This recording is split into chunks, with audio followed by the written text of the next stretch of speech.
श्री राम समर्थ। मार्च 30।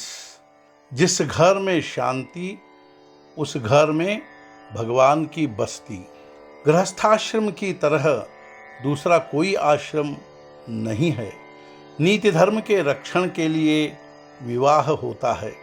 जिस घर में शांति होती है उस घर में भगवान की बस्ती होती है। जैसे किसी पदार्थ की परीक्षा उसके गंध से की जाती है, उसी प्रकार मनुष्य की परीक्षा उसकी कृति से की जाती है। किसी का भी घात नहीं करना चाहिए।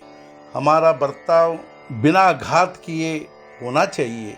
उसी को सभ्य कहा जाता है जो स्वावलंबन से अपना हित कर लेता है।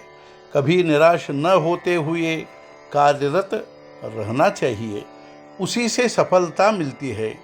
व्यवहार करते समय प्रयत्न में त्रुटि नहीं होनी चाहिए। अपनी गृहस्थी में कोई दोष न हो। मन में किसी प्रकार के रोग का भय न रखते हुए रोग के उपचार करते रहना बहुत आवश्यक है। और मन कभी उदास या निराश नहीं होना चाहिए। नातेदार, मित्र, सज्जन आदि लोगों के अधीन न होते हुए उनका समाधान करना चाहिए।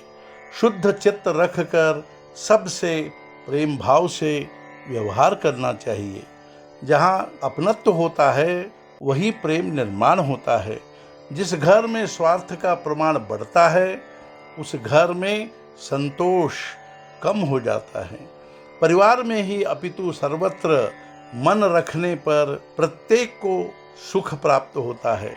राम का ध्यान करके पति पत्नी को सुख से गृहस्थी चलानी चाहिए। दोनों को प्रेम से रहकर प्रसन्नता से व्यवहार करना चाहिए। किसी को चिंता होगी ऐसा न करे और एक दूसरे को दुख हो ऐसा भी न हो। परिवार का कोई सदस्य गलती करता है तो उसे प्रायश्चित करना चाहिए, लेकिन उस प्रायश्चित का स्वरूप आजन्म दुख देने वाला न हो। केवल तात्कालिक पश्चाताप होगा ऐसा हो। किसी से भी अयोग्य कर्म नहीं होना चाहिए, लेकिन भूल से यदि हो गया तो उसे सुधारने का प्रयत्न हो। सब उससे ऐसा व्यवहार करे कि जिससे उसमें सुधार होगा। शुद्ध आचरण हो। एक पत्नी व्रत का पालन कड़ाई से हो।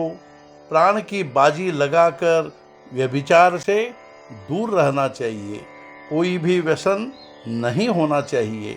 नीच की संगति न करे। बुरा काम न करे। घर के दोष किसी से न कहे। किसी का भी विश्वासघात न करे। अपनी प्रतिष्ठा स्वयं ही रख ले। किसी का दुख देखकर मजा न करे। शरीर व्याधि निर्माण हुई तो त्रस्त न होकर शांति से उसे सहे। यदि किसी पर उपकार किया हो तो उसको प्रकट नहीं करना चाहिए। बाल बच्चों को संभाल कर सुखी करे और गृहस्थी में कभी उदास न हो। निस्वार्थ भाव से सबसे प्रेम करे। माता पिता की आज्ञा का पालन करे और सत्संग करे। अध्ययन ध्यानपूर्वक कर भगवान का नामस्मरण करे। जैसे पतिव्रता नारी को पति ही एकमेव प्रमाण होता है, वैसे नामस्मरण जैसा दूसरा साधन नहीं होता है। नामस्मरण से प्रत्यक्ष प्रभु राम ही अपने अंकित होंगे। ये साधु संतों के वचन सत्य है। ये वचन कभी व्यर्थ न समझे। आज का मुख्य विचार, कोई भी काम करते समय मनःशांति रखे। सद्गुरुनाथ महाराज की जय। जय जय रघुवीर समर्थ।